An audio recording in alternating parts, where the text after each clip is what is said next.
Astaghfirullah. Bismillahirrahmanirrahim. Assalamualaikum warahmatullahi wabarakatuh.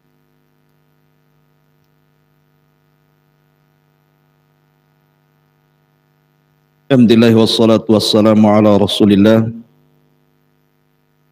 wa ala alihi wa sahbihi wa mawalah wa la hawla wa la quwata illa billahi wa ba'd. Alhamdulillah, di subuh kali ini Allah subhanahu wa ta'ala masih bisa mengumpulkan kita di Masjid Nidaul Ilmi sebagaimana Allah subhanahu wa ta'ala kumpulkan di masjid ini. Allah subhanahu wa ta'ala juga mengumpulkan kita di surganya kelak, amin ya rabbal alamin. Salawat dan salam kita hadiahkan kepada Rasul kita Nabi besar Muhammad sallallahu alaihi wa ala alihi wasallam. Kita masuk pada ayat berikutnya dari surah Al-Fatihah. Iyyaka na'bud wa iyyaka nasta'in. Ayat ini adalah inti daripada Al-Quran. Bahkan ayat ini inti dari seluruh kitab-kitab langit yang diturunkan. Ketika Allah subhanahu wa ta'ala menurunkan kitab-kitabnya yang berjumlah 104 kitab, yang 100 disebut dengan suhuf dan yang 4 disebut dengan Taurat, Zabur, Injil dan Al-Quran. Yang 100 suhuf digabungkan dalam sebuah kitab yang disebut dengan Taurat. Kemudian yang 100 suhuf dan Taurat digabungkan dalam kitab Injil. Dan yang 100 kitab Injil bahkan Zabur dan Taurat disatukan oleh Allah subhanahu wa ta'ala di dalam kitab yang kita kenal dengan Al-Quran. Kemudian Al-Quran digabungkan dalam satu surat yang disebut dengan suratul Fatihah. Dan surah Al-Fatihah itu digabungkan dalam satu inti, Iyyaka na'bud wa iyyaka nasta'in. Jadi ayat ini ayat yang agung, karena terkandung seluruh kitab-kitab langit, mulai daripada suhuf, kemudian Taurat, kemudian Zabur, kemudian Injil, kemudian Al-Quran, tergabung dalam ayat Iyyaka na'bud wa iyyaka nasta'in. Ayat yang sangat mulia. Allah subhanahu wa ta'ala letakkan kalimat Iyyaka na'bud wa iyyaka nasta'in di pertengahan surah Al-Fatihah. Sebelumnya 3 ayat dan setelahnya juga 3 ayat. Alhamdulillahi rabbil alamin, Ar-Rahmanir Rahim, Maliki yaumiddin. 3 ayat. Kemudian Iyyaka na'bud wa iyyaka nasta'in. Ihdinas siratal mustaqim, siratal ladzina an'amta 'alaihim ghairil maghdubi 'alaihim waladdallin. Makanya Al-Fatihah itu disebut sab'ul mathani, 7 ayat. Pertengahannya Iyyaka na'bud wa iyyaka nasta'in. Inilah yang dimaksud dalam hadis Abu Hurairah radhiyallahu an dari Nabi sallallahu alaihi wasallam, qasamtu as-shalah ala qismain. Aku bagi solat itu menjadi 2 bagian. Nisfun lillahi wa nisfun li'abdihi. Separuhnya untuk Allah dan separuhnya untuk hambanya. Ketika Allah subhanahu wa ta'ala mengatakan Iyyaka na'bud, berarti di sini bagian untuk Allah. Ketika Allah katakan Iyyaka nasta'in, inilah bagian untuk hambanya. Jadi iyyaka na'bud separuh untuk Allah, wa iyyaka nasta'in separuhnya untuk hambanya. Ma'asyiral muslimin yang dimuliakan Allah Subhanahu wa taala. Bicara tentang iyyaka na'bud wa iyyaka nasta'in, banyak faedah yang bisa kita petik. Makanya Imam Ibnul Qayyim sampai mengarang berjilid-jilid kitab hanya membahas iyyaka na'bud wa iyyaka nasta'in. Satu kitab namanya Madarijus Salikin fi manazil iyyaka na'bud wa iyyaka nasta'in. Saking agungnya ayat ini sampai ulama mengarang berjilid-jilid untuk memahamkan kepada kita kalimat iyyaka na'bud wa iyyaka nasta'in. Iyyaka na'bud, hanya kepadamu kami menyembah. Wa iyyaka nasta'in, hanya kepadamu kami meminta pertolongan. Makanya ketika kita membaca surah Al-Fatihah di dalam salat kita, setiap ayat itu ada jawabannya. Ketika kita katakan alhamdulillahi rabbil alamin, maka Allah jawab hamidani abdi. Ketika kita katakan ar-Rahman ar-Rahim, Allah jawab asna alayya abdi. Ketika kita katakan maliki yaumiddin atau maliki yaumiddin, bisa dibaca mimnya panjang, bisa dipendekkan mimnya, dua qiraah. Maka Allah Subhanahu wa taala katakan majjadani abdi. Tapi ketika Allah Subhanahu wa taala ketika kita katakan iyyaka na'budu wa iyyaka nasta'in, jawabannya berbeda. Dia mengatakan hadza baini wa baina abdi wa li abdi ma sa'al. Berarti kan artinya ketika kita katakan alhamdulillahi rabbil alamin, segala puja dan puji hanya milik Allah, Rabb, penguasa alam semesta. Apa jawaban Allah? Hamidani abdi, hambaku sedang memujiku. Apabila kita katakan ar-Rahman ar-Rahim, maka Allah jawab asna alayya abdi. Lebih khusus lagi, hambaku sedang mengagung-agungkan diriku. Apabila kita katakan maliki yaumiddin, maka Allah jawab majjadani abdi, hambaku sedang membesar-besarkan diriku. Tapi ketika kita katakan iyyaka na'bud wa iyyaka nasta'in, apa kata Allah? Hadza baini wa baina abdi. Sesungguhnya ia sedang membagi antara diriku dan dirinya. Maka setiap permintaan hamba pasti kukabulkan. Makanya setelahnya ihdinas siratal mustaqim. Kita meminta kepada Allah hidayah. Jadi iyyaka na'bud diberikan kepada Allah, wa iyyaka nasta'in ini untuk kita. Subhanallah, lihat tertib Al-Quran. Sebelum Allah Subhanahu wa taala mengatakan iyyaka na'bud, Allah sebelumnya memulai dengan 3 kalimat yang menunjukkan kepada ilmu tentang Allah. Ilmu tentang Allah. Karena alhamdulillahi rabbil alamin ar-Rahmanir Rahim maliki yaumiddin terkandung 3 tauhid. Tauhid rububiyah, tauhid uluhiyah, tauhid asma dan sifat. Dan ketika kita bicara tauhid, artinya bicara tentang ilmu, tentang pengetahuan. Siapa Rabb kita? Setelah kita diajarkan pengetahuan tentang siapa Rabb kita, baru kita dituntut untuk beribadah kepada Rabb yang sudah kita ketahui. Dari sini tauhid terbagi menjadi 2, tauhidul ilmi wal ma'rifati wa tauhidil qasdi wat talabi. Pertama tauhid yang berkenaan dengan ilmu dan pengetahuan, dan itu 2, rububiyah dan asma wa sifat. Baru bicara tentang tauhid al-qasdi wa talab, tauhidul amal namanya, tauhid yang bicara tentang ibadah. Dan dari sini menunjukkan takdimul ilmi alal amal namanya, mendahulukan ilmu dibandingkan amal. Makanya kenapa Allah Subhanahu wa taala mengatakan dalam Al-Qur'an wa'lam annahu la ilaha illallah wastaghfir li dzambik. Ketahuilah, ilmui bahwa di sana tidak ada sesembahan yang berhak disembah kecuali Allah.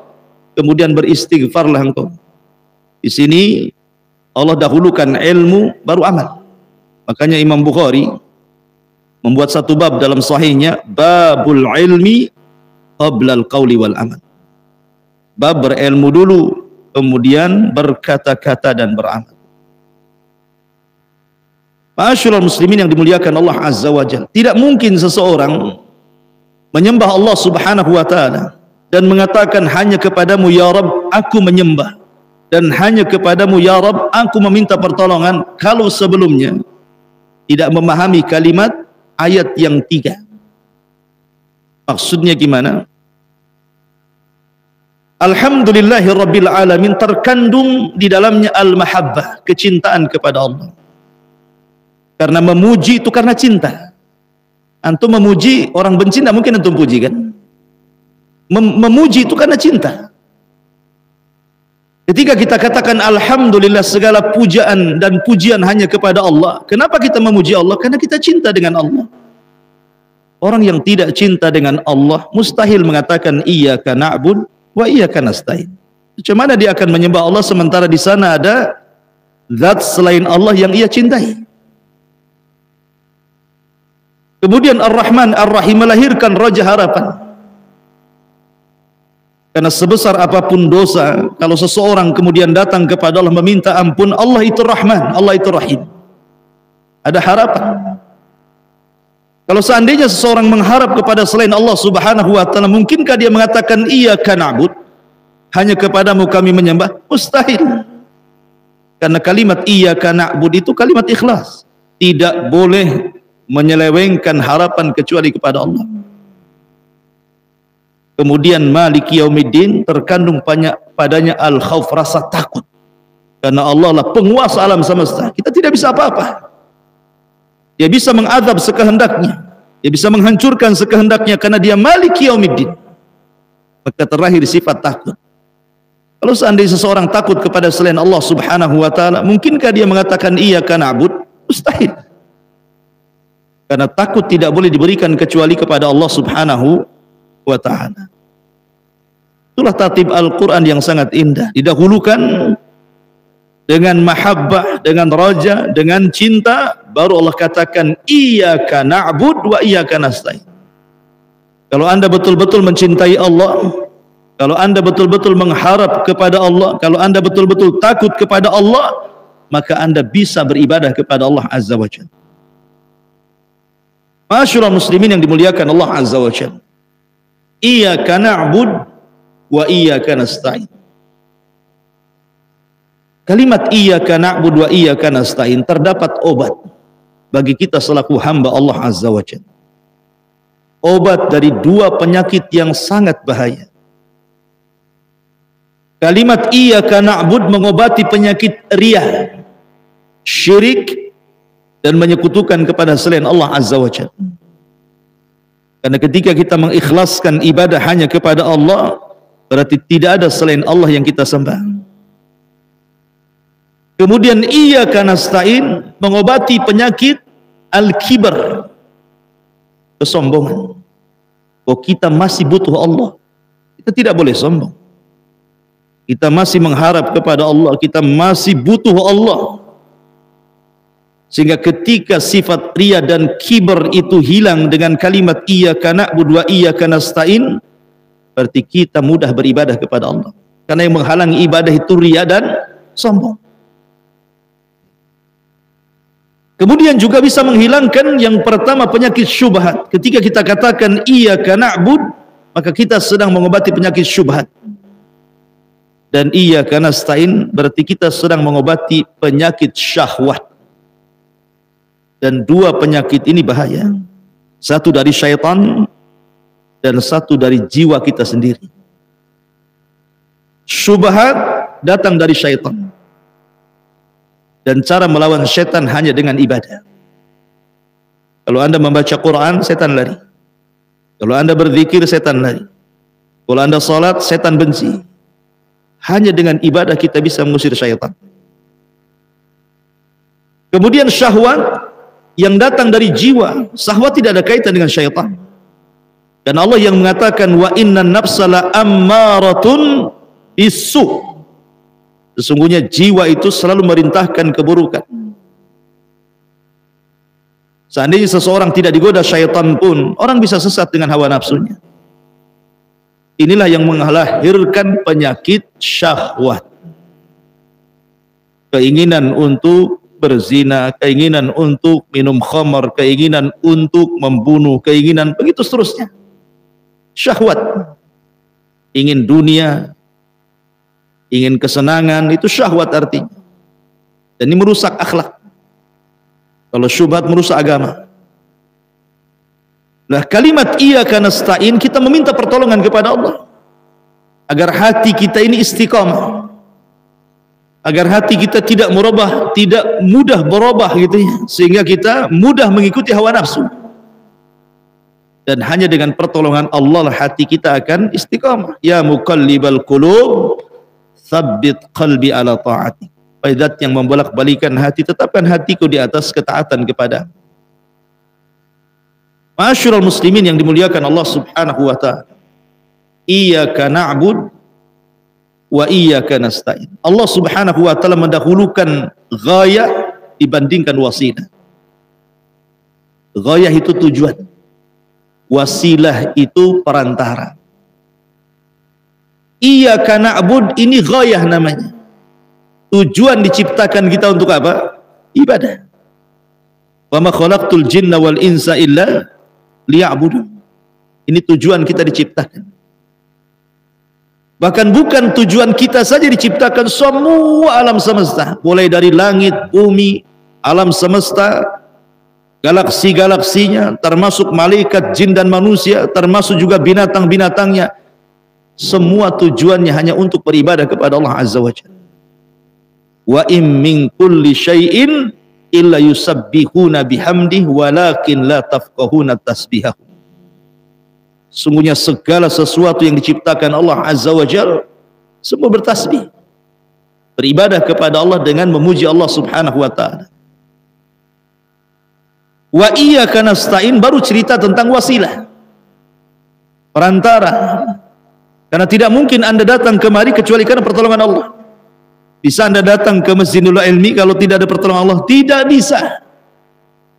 Betapa banyak orang yang sehat, punya waktu luang, tidak bisa datang kemari, hanya untuk mengaji. Padahal dia punya kesehatan, dia punya waktu luang. Kenapa tidak datang? Itulah yang diisyaratkan di dalam hadis Nabi SAW, ni'matani maghbunun katsirun minan nas, as-sihhatu wal faragh. Dua nikmat yang selalu dilupakan manusia, satu kesehatan dan waktu luang. Sehat, waktu luang, kenapa tidak beribadah? Ada orang sehat tapi tidak ada waktu, ada orang punya waktu tapi tidak sehat. Tapi ada yang diberikan dua-duanya tidak juga beribadah. Dari sini ma'asyiral muslimin yang dimuliakan Allah Azza wa Jalla, Allah sebutkan ghayah sebelum wasilah, supaya kita tahu apa gunanya Allah menciptakan kita ini, untuk beribadah kepada Allah Subhanahu wa ta'ala dengan wasilah pertolongan, minta pertolongan kepada Allah agar kita bisa beribadah. Ma'asyiral muslimin yang dimuliakan Allah Subhanahu wa ta'ala, iyyaka na'bud, lihat dhamir kata ganti daripada na'bud, di situ menggunakan nun. Na'bud, bukan a'bud pakai hamzah alif. Nun itu artinya kami, hamzah itu artinya aku. Kenapa Allah Subhanahu wa ta'ala kemudian menyebutnya kalimat na'bud, tidak a'bud? Iyyaka a'bud wa iyyaka asta'in. Tapi Allah katakan iyyaka na'bud wa iyyaka nasta'in. Kenapa kata gantinya menggunakan kami, bukan aku? Sebab kalau kata ganti dhamir itu disebut dengan mutakallim, a'bud, hanya kepadamu aku beribadah. Berarti dia bicara tentang dirinya sendiri. Hanya dia saja yang beribadah kepada Allah. Tetapi ketika Allah sebutkan na'bud, berarti ibadah itu bukan hanya menyangkut diri kita saja, tetapi mengajak keluarga kita, mengajak tetangga, mengajak orang-orang untuk sama-sama beribadah kepada Allah Azza wa Jalla. Karena kalimat na'bud ini terkandung pertama seluruh anggota badan kita. Mata kita, telinga kita, hidung kita, mulut kita, tangan kita, kaki kita, seluruh badan kita, semua kita serahkan kepada Allah. Cukup sampai di sini? Tidak. Tetapi dengan ibadah itu juga kita libatkan keluarga. Makanya Allah mengatakan ku anfusakum wa ahlikum nar. Jaga diri kalian dalam satu waktu, ajak keluarga kalian. Dari apa? Dari terhindar dari api neraka. Artinya ibadah. Karena ibadah itu pengaruhnya bukan untuk kita saja, tapi untuk keluarga. Makanya Allah Subhanahu wa taala khususkan perintah salat dengan mengatakan wasta'inu bis sabri was shalah. Mintalah kepada Allah pertolongan dengan sabar dan dengan salat. Dan Allah katakan wa'mur ahlaka bis salati wastabir 'alaiha. Perintahkan keluargamu untuk salat dan sabar. Karena pengaruh salat itu juga pengaruh kebaikan keluarga. Ibrahim alaihi salatu wassalam ketika ditangkap istrinya oleh Fir'aun, salah satu Fir'aun di zamannya, kemudian istrinya hendak dilecehkan, hendak dijamah oleh si Fir'aun Mesir ini. Tapi kemudian Ibrahim salat. Dia berdoa kepada Allah untuk ditolong istrinya. Maka setiap raja Fir'aun ini hendak menjamah istrinya, tidak bisa. Sampai akhirnya ketakutan dan marah sama para penggawa prajuritnya dan mengatakan, kusuruh kalian mendatangkan manusia, kalian pula mendatangkan setan kemari. Takutan sama istrinya Ibrahim. Akhirnya disuruh pergi, dikasih budak Sarah. Allah selamatkan Sarah berkat salatnya Ibrahim. Artinya salat itu membawa pengaruh. Ketika keluarga itu ada yang salat, masih ada keselamatan dalam rumah itu, masih ada ketenangan. Tapi kalau orang tidak salat dalam rumah itu, tidak akan selamat rumah itu. Jadi salat itu adalah ibadah yang mempengaruhi yang lainnya. Makanya lafadznya bukan iyyaka a'bud, tetapi iyyaka na'bud. Maksudnya mencakup orang lain juga. Makanya menggunakan dhamir kami. Kami itu orang ramai. Wa iyyaka nasta'in. Ma'asyiral muslimin yang dimuliakan Allah Subhanahu wa taala. Kemudian bicara tentang iyyaka na'bud wa iyyaka nasta'in juga. Di sini kita bicara tentang ibadah. Apa itu ibadah? Dan apa keutamaan ibadah? Kenapa pula Allah suruh kita ibadah? Ma'asyiral muslimin yang dimuliakan Allah Azza wa Jalla. Allah mengatakan wa ma khalaqtul jinna wal insa illa liya'budun. Tidaklah aku ciptakan jin dan manusia kecuali aku tuntut mereka untuk beribadah kepada Allah Azza wa Jalla. Dan ibadah itu diambil kalimat dari kalimat az-zul wal khudu'. Ibadah itu diambil dari makna arti merendahkan dan menghinakan diri. Makanya ketika kita katakan hayawan mu'abbad, hewan mu'abbad, hewan yang tunduk, itu artinya. Ibadah itu artinya ketundukan. Kenapa ibadah itu artinya ketundukan? Karena di hadapan kita ada Rabb yang sangat kuat. Maka kita harus tunduk kepada Rabb yang sangat kuat, yang sangat perkasa. Al-Qahir fawqa ibadi, yang bisa melakukan apa saja kepada hambanya. Makanya ketika kita beribadah, artinya kita bertunduk kepada Zat yang Maha Kuat. Itu arti ibadah. Kenapa antum ibadah? Antum sedang menundukkan diri kepada Allah Subhanahu wa taala, merendahkan diri kepada Allah. Makanya ibadah itu perlu khusyuk, ibadah itu perlu tumaknina, ibadah itu perlu ketundukan kepada Allah Azza wa Jalla. Makanya disebut ibadah, tunduk kepada Allah Subhanahu wa ta'ala. Diberikan kepada siapa ibadah itu? Kepada Allah. Dan Allah itu la ilaha illallah, tidak ada sembahan yang berhak disembah kecuali Allah. Di langit ada sesembahan, di bumi juga ada sesembahan. Ada orang yang nyembah bintang, matahari, bulan dan yang semacamnya di langit. Ada orang yang nyembah batu, gunung, lembah dan yang semacamnya di bumi. Bahkan hampir setiap makhluk dari zaman ke zaman pasti disembah. Kalau di zaman Nabi Nuh alaihi salatu wasalam orang hanya menyembah patung-patung orang-orang saleh. Di zaman Ibrahim berkembang kepada bintang, bulan, matahari. Akhirnya di zaman sekarang berkembang lagi sampai kepada ular sendok pun disembah. Zaman sekarang semacam kan, gajah disembah, semua disembah. Sampai afwan, maaf saya pernah terbaca, sampai di India itu ada patung seorang wanita, kemudian nampak kemaluannya, disembah juga. Alasannya dari situ keluar orang-orang baik. Dia tidak tahu Fir'aun juga keluar dari situ. Artinya bahwa sampai ada orang yang seperti itu. Maka ketika kita katakan la ilaha fis sama, la ilaha fil ardi, tidak ada sesembahan di langit, tidak ada sembahan di bumi, tidak ada sembahan di alam semesta ini illallah, kecuali Allah Subhanahu wa ta'ala. Dan Allah bukan bagian daripada sesembahan. Maksudnya begini, karena ada orang yang memahami bahwa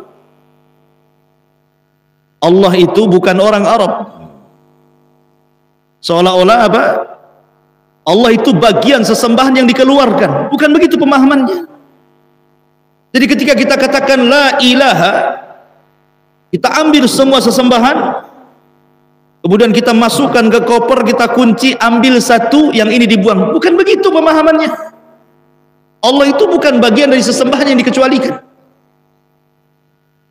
Sesembahan Allah, nggak ada kaitan antara Allah dengan sesembahan yang disembah manusia. Kalimat pengecualian la ilaha illallah, kalau saya sederhanakan biar antum paham, bukan berarti kita comot semua Tuhan yang disembah selain Allah, ya mataharinya, ya bulannya, ya patungnya, kemudian setelah itu kita ambil, ini buang, ini tetapkan. Bukan begitu.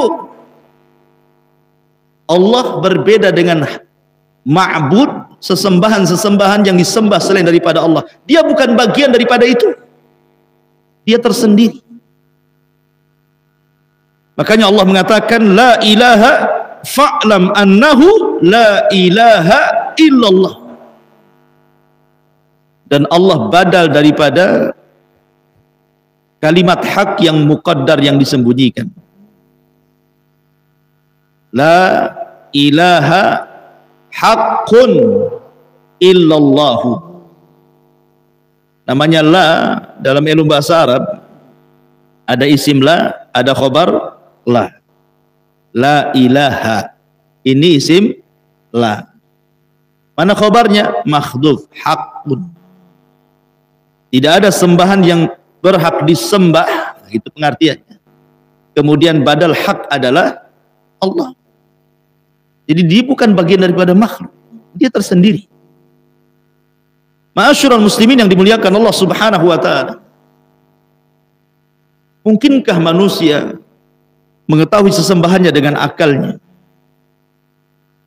Mungkinkah manusia mampu melihat sesembahan dengan kedua matanya? Mungkinkah manusia bisa mendengar secara langsung Tuhannya? Mustahil.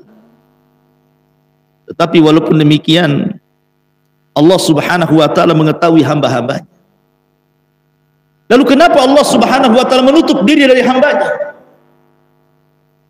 Allah menutup diri dari hambanya sehingga hamba tidak bisa mendengar langsung, tidak bisa melihat langsung, tidak bisa membayangkan secara langsung, karena rahmat, kasih sayang Allah Subhanahu wa ta'ala kepada kita.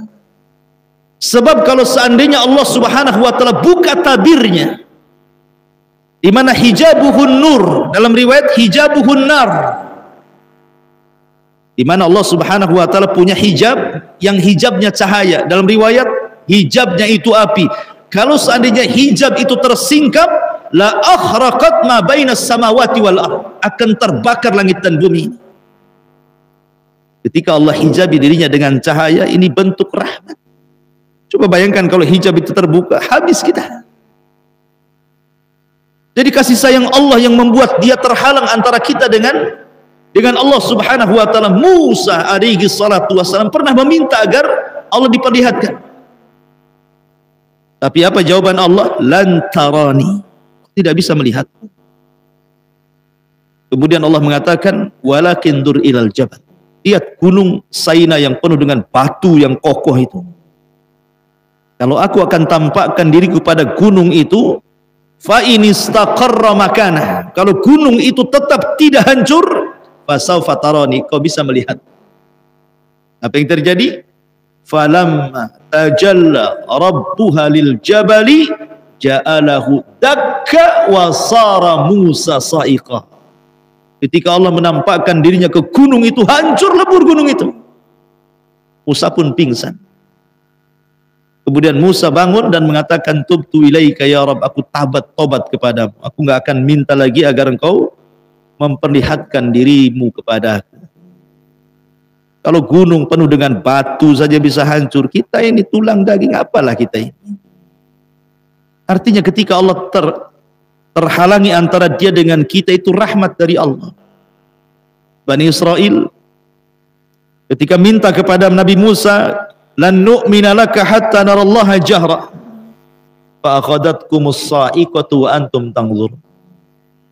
Ya Musa, kami tidak akan beriman dengan kenabianmu sampai kami melihat Allah, katanya. Datang halilintar menyambar mereka, mati semua. Jadi terhalangnya Allah Subhanahu wa taala sehingga kita tidak bisa mendengar langsung, melihat langsung, membayangkan langsung. Itu semua rahmat dari Allah Subhanahu wa taala, kasih sayang Allah kepada kita. Makanya Aisyah radhiyallahu anha mengatakan, siapa yang mengatakan anna Nabiyya sallallahu alaihi wasallam ra'a rabbahu, siapa yang mengatakan Rasul Muhammad SAW melihat Rabbnya pada peristiwa Isra dan Mi'raj, maka dia telah melakukan ucapan dusta. Tidak, Rasul tidak pernah melihat Allah. Ketika Rasul SAW dari riwayat Ibnu Abbas radhiyallahu anhu ditanya, apakah engkau melihat Rabbmu ya Rasul dalam peristiwa Mi'raj? Maka Rasul mengatakan, nurun inni ara, dalam riwayat nurun anna ara, cahaya yang kulihat. Hanya hijabnya yang dilihat. Karena Allah Subhanahu wa taala mustahil terlihat di bumi. Mustahil. Makanya pemahaman melihat Allah Subhanahu wa taala terbagi menjadi tiga. Ada orang-orang yang gulu ekstrim, bisa melihat Allah di bumi, dan ini para pendusta. Seperti yang terjadi di Batam dulu. Bayar 500.000, masuk ke dalam kamar, tengok jolang isi air, komat kamit, nanti tengok Allah di situ. Gulu, mana bisa Allah dilihat di jolang? Pendusta. Musa saja tidak bisa, apalagi Anda. Rasul saja tidak bisa melihat Allah, kok pula ngaku-ngaku bisa melihat Allah? Ada orang yang menafikan Allah tidak mungkin dilihat di dunia akhirat, Mu'tazilah. Akal yang bicara, mustahil.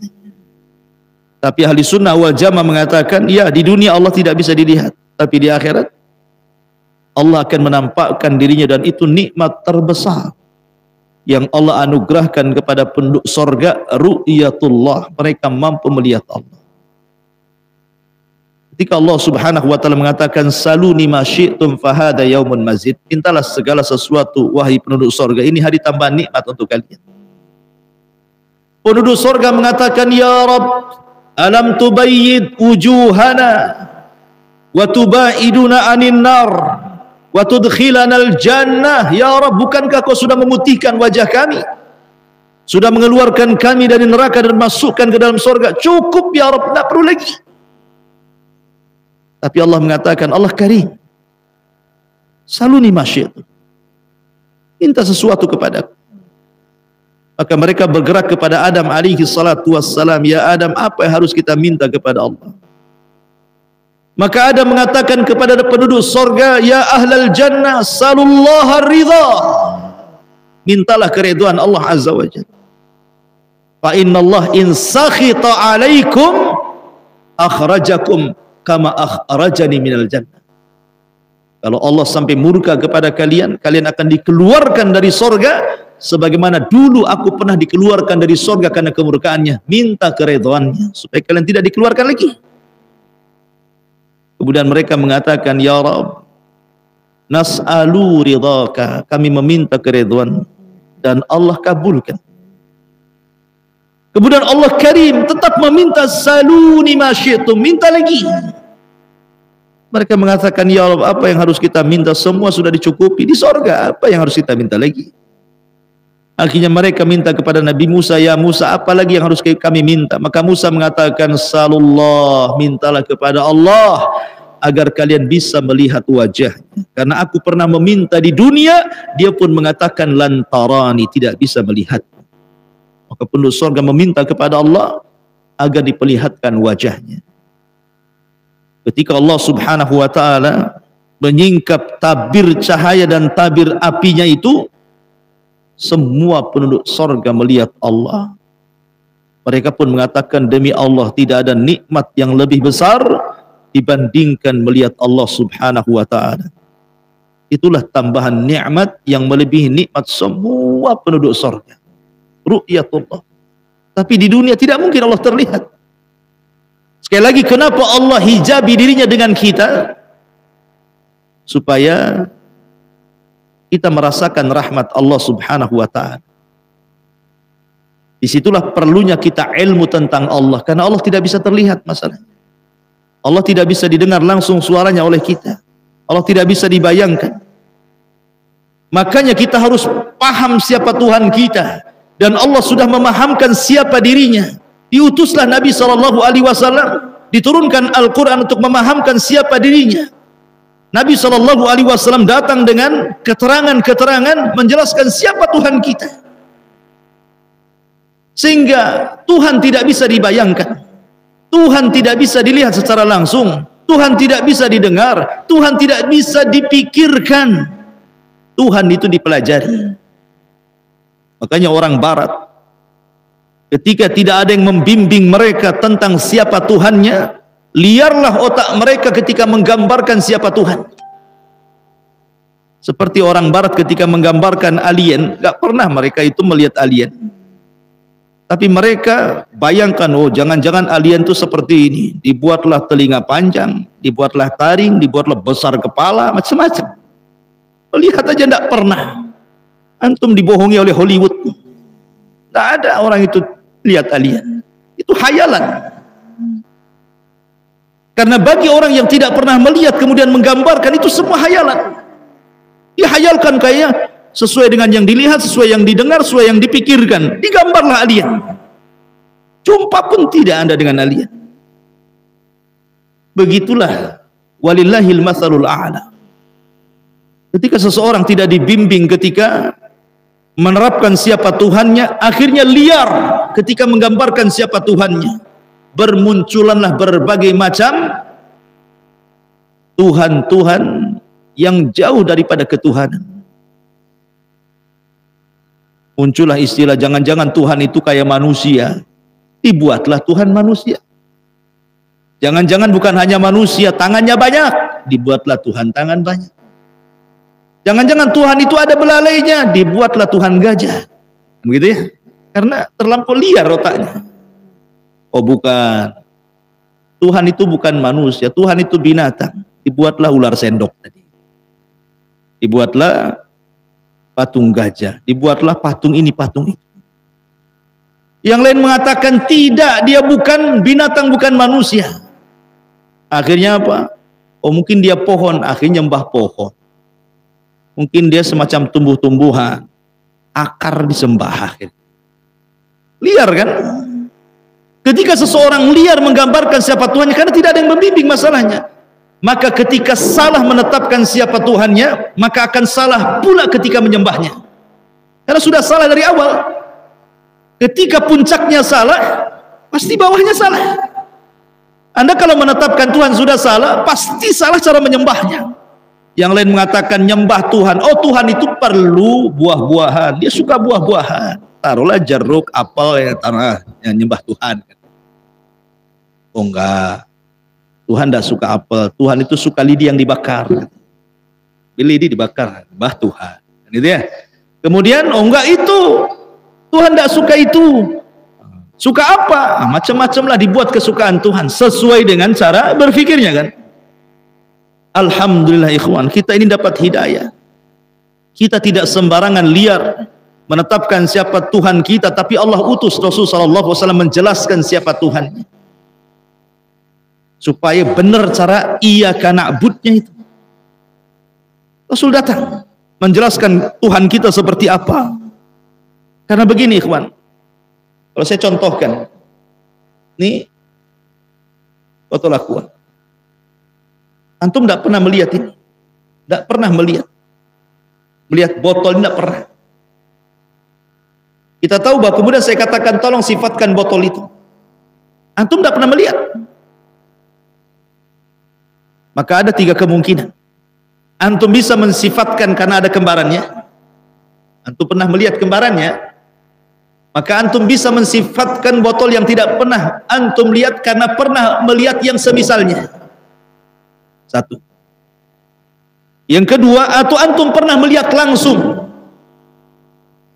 Yang ketiga, atau antum diceritakan orang lain tentang botol itu. Kan cuma 3 itu saja kan. Pertama, antum melihat langsung, antum bisa mensifatkan. Atau tidak pernah melihat langsung, antum bisa melihat kembarannya. Atau tidak melihat langsung, tidak melihat kembarannya, orang yang bicara soal botol itu. Cuma 3 ini saja. Kita terapkan kepada Allah, walillah matsalul a'la. Pertama, kita tidak pernah melihat Allah. Mustahil kita bisa menggambarkan Allah. Karena tidak pernah melihat. Bagaimana caranya? Yang kedua, Allah tidak punya kembaran. Karena Allah subhanahu wa ta'ala, Qul huwallahu ahad. Allah itu ahad. Tidak ada syarikat bagi Allah. Sehingga kita tidak bisa menggambarkan Allah dengan melihat kembarannya. Karena kembarannya pun tidak punya. Bagaimana caranya menggambarkan Allah?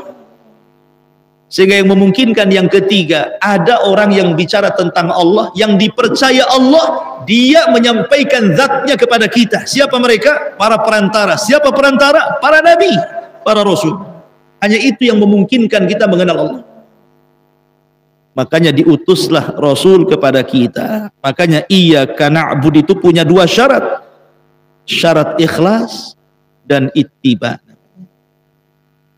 Ikhlas kepada Allah, ittiba supaya kita benar caranya menyembah Allah. Karena hanya utusan itulah yang paham siapa Allah dan bagaimana cara menyembah. Maka ikuti para utusan itu. Supaya kita benar menetapkan Allah dan bagaimana cara menyembahnya. Dan para utusan itu sudah diutus pada tiap-tiap umat ini. Walaqad ba'atsna fi kulli ummatir rasulan an i'budullaha wajtanibut taghut. Dan kami utus pada tiap-tiap umat ini utusan. Seruan mereka, sembahlah Allah, jauhi sesembahan selain Allah alias taghut. Dan Allah utus kepada kita umat Islam Nabi SAW. Maka pelajari Allah dari Nabi kita, dan pelajari bagaimana cara menyembah Allah dari Nabi kita. Makanya beriman kepada Rasul adalah pertama, tasdikuhu fima akhbar. Kemudian yang kedua, ta'atuhu fima amar. Kemudian yang ketiga, wajtinabu ma naha anhu wajazar. Kemudian yang keempat, wa alla yu'badullah illa bima syara'. Benarkan apapun yang dihabarkan Nabi, laksanakan apapun yang diperintahkan Nabi, jauhkan apapun yang dilarang Nabi, dan jangan menyembah Allah kecuali dengan syariat Nabi. Karena hanya dia yang paling tahu siapa Tuhan dan bagaimana cara menyembah. Inilah makna iyyaka na'bud. Hanya kepada Allah subhanahu wa ta'ala kita menyembah Allah subhanahu wa ta'ala. Ma'asyiral muslimin yang dimuliakan Allah azza wa jalla. Adapun arkanul ibadah, sudah saya jelaskan tadi bahwa rukun ibadah itu 3. Al-mahabbah, Ar-raja, al-khauf, kecintaan, pengharapan, rasa takut. Kenapa demikian? Ada istilah ulama yang sangat bagus sekali. Ma'asyiral muslimin yang dimuliakan Allah Subhanahu wa taala, apa kata para ulama? Man 'abadallaha bil hubbi wahdah. Barang siapa yang hanya menyembah Allah dengan cinta saja, fahuwa zindik, maka dia zindik.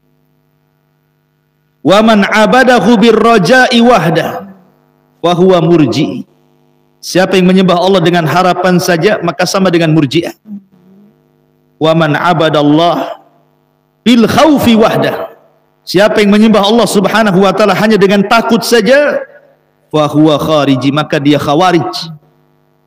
Wa man 'abadallah bil khaufi wal hubbi war raja fahuwa mu'minun muwahhid, maka dia seorang mukmin yang mentauhidkan Allah. Orang khawarij hulu terhadap ayat-ayat Al-Quran yang berkaitan dengan al-wa'id, ancaman. Makanya dia mudah mengkafir-kafirkan orang, karena yang dibaca hanya ayat-ayat ancaman saja. Ketika Allah Subhanahu wa taala mengatakan wa man qatala mu'minan muta'ammidan fajaza'uhu jahannam khalidan fiha, siapa yang membunuh seorang mukmin secara sengaja, wa man qatala mu'minan muta'ammidan fajaza'uhu jahannam, jahannam tempatnya, khalidan fiha, kekal di dalamnya. Hanya itu yang dibaca, ayat-ayat wa'id, ancaman saja. Makanya kemudian akhirnya dia ekstrim, mudah mengkafirkan orang. Ketika melanggar sedikit saja, kafir neraka, kafir neraka, kafir neraka. Itulah khawarij. Makanya manhaj mereka disebut manhaj takfir. Udah mengkafir-kafir karena hulu terhadap ayat-ayat ancaman saja. Kenapa? Karena hanya beribadah dengan takut saja. Ancaman kan melahirkan takut. Berbeda dengan murjiah pula, yang dibaca ayat harapan saja, sorga, sorga, sorga, sorga, sorga, akhirnya apa? Dia tidak takut dengan ancaman. Makanya pemahaman murjiah, Anda masih dikatakan beriman walaupun bermaksiat. Kenapa? Ada harapan ampunan, ampunan, ampunan, ampunan. Oh, rahmat Allah luas, tenang, tenang, tenang. Maksiat tidak masalah. Lain pula dia, terbalik dia. Kenapa? Hulu ekstrim terhadap harapan. Jadilah murjiah dia. Kan itu. Lain pula dengan khawarij, lain pula dengan murjiah. Ada juga zindik. Orang-orang al-hub, orang-orang yang mencintai Allah hanya dengan cinta saja. Saya tidak pantas masuk surga, tapi saya juga takut masuk neraka. Jadi kamu beribadah apa? Saya cinta, yang penting saya ibadah dengan al-hub, dengan hub, dengan hub saja. Nabi al-hub wal khauf wal raja digabungkan jadi satu. Dan itu isi Al-Quran. Alhamdulillahi rabbil alamin.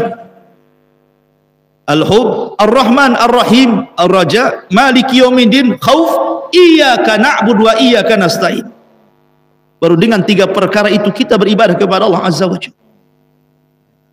Oleh karena itulah ma'asyiral muslimin yang dimuliakan Allah Azza wa Jalla, ayat iyyaka na'budu ini kalau kita mau kupas sebagaimana keterangan Imam Ibnul Qayyim dalam kitabnya Madarijus Salikin fi manazil iyyaka na'budu wa iyyaka nasta'in, banyak keajaiban-keajaiban yang kita bisa petik dalam kalimat iyyaka na'budu wa iyyaka nasta'in. Tapi masalahnya juga kalau kita hanya bicara iyyaka na'budu, ya kapan selesai Al-Fatihah ya? Kali pertemuan 1 ayat saja. Ya, kita jelaskan secara global. Kalau secara rinci membahas iyyaka na'budu dan mengambil kitab Ibnul Qayyim saja nggak selesai-selesai, berbulan-bulan. Berjilid-jilid masalah kitabnya. Hanya menjelaskan iyyaka na'budu wa iyyaka nasta'in. Wallahu a'lam. Sudah syuruk. Subhanaka bihamdika asyhadu an la ilaha illa anta astaghfiruka wa atubu ilaik. Allahu taala a'lam. Assalamualaikum warahmatullahi wabarakatuh.